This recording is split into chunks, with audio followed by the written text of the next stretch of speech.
Mga kasayan, maglalagay tayo ng Pro Music sa XRM110, XRM125, Wave 100.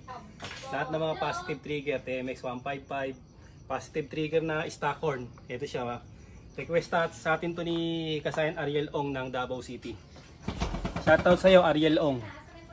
Ito, ganito lang gagawin mo. Ang motor niya ay Rusi Passion. Ito siya. Ito yung Stockhorn natin. Titingnan nyo lang sa likod yung yung diagram. Ito yung dilaw niya, yun yung ground. Yung red, yan yung horn button natin, yung trigger. Tapos yung brown, ito yung pailaw natin. Pagka magbiblink o magpapasin yung ilaw. Tapos yung blue, ito yung diretso sa mayan natin, busina. Siya sa simple lang to Para lang din siya kasahin sa sa may relay. Ito, positive trigger, light green. Ito Honda to Honda. Light green. Hugutin nyo lang yung light green. Pag hinugot nyo to, pwede nyo putulin dito Pwede nyo putulin. Yung papunta sa itaas, ilalagay nyo sa red. Lalagay nyo sa red Yung kaputol nito, yung kaputol niya nakatusok dito, ilalagay nyo sa blue. Kung ayaw nyo naman putulin, ganito yung gagawin nyo. Ito yung tinanggal nyo rito, magpapalit kayo ng panibagong terminal.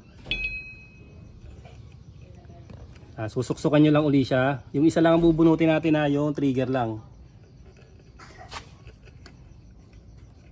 Kaya napapalitan natin yung hinugot natin na isa. Yung trigger, papalitan natin siya. Kasi sa mga ayaw putulin yung kanilang wire, maglalagay lang ng terminal. Female terminal. O parang siya, relay terminal. Ba, tigas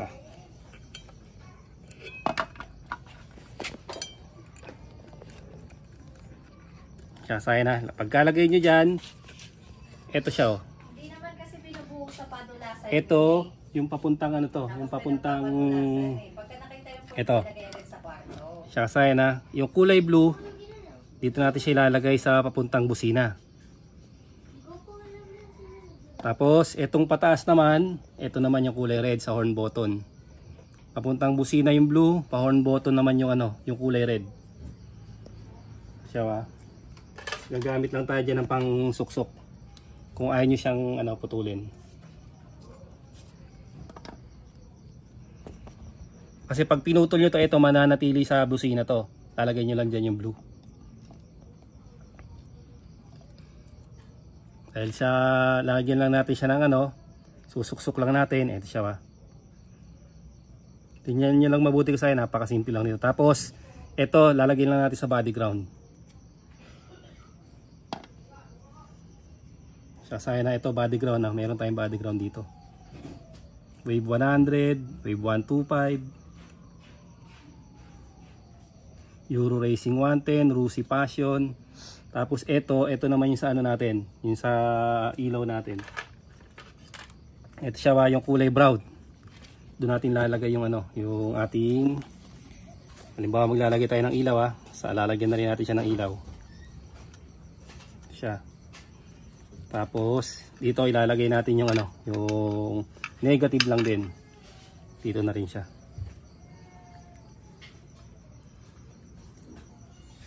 Tingnan nyo kasi, simple lang to Kung puputulin nyo to, hindi na kayo mangangailangan ng terminal. Kung puputulin nyo to pag putol nyo rito, ilalagay nyo rito papunta sa taas.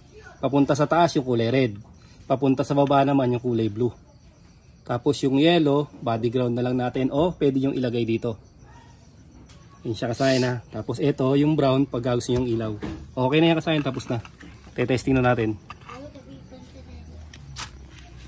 Bubuksan na natin para hindi tayo malobat.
Ganun lang kasayan yung paglalagay natin ng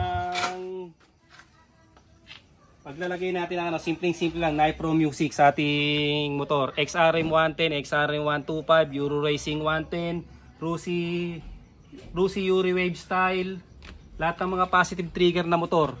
Ganito lang yung paglalagay natin kasayan na simpleng-simple lang ha.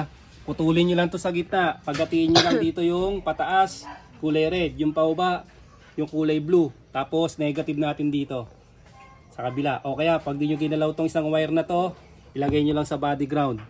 Pag magpapailaw naman kayo, positive ng ilaw, ilalagay nyo sa sa kulay brown. Tapos yung negative, ilalagay nyo lang sa body ground. Tapos isasama nyo na to rito. Yung negative ng ilaw at saka yung negative ng Pro Music, isama nyo lang sa body ground. Pagkasama nyo, okay na siya kasayan. Ano na siya. Tapos na ang tapos na agad yung Pro Music nyo. Ayan o. Pag ordinary lang siya, ayan siya o. Ito na yung pinakapasin nyo. Kahit maraming ilaw, kahit paikutan nyo ng ilaw to, pwede. Kayang-kaya ni Pro Music yan. O, hindi nyo na kailangan pa maglagay ng diode. Hanggang dito na lang mga kasayan. Salamat sa panonood.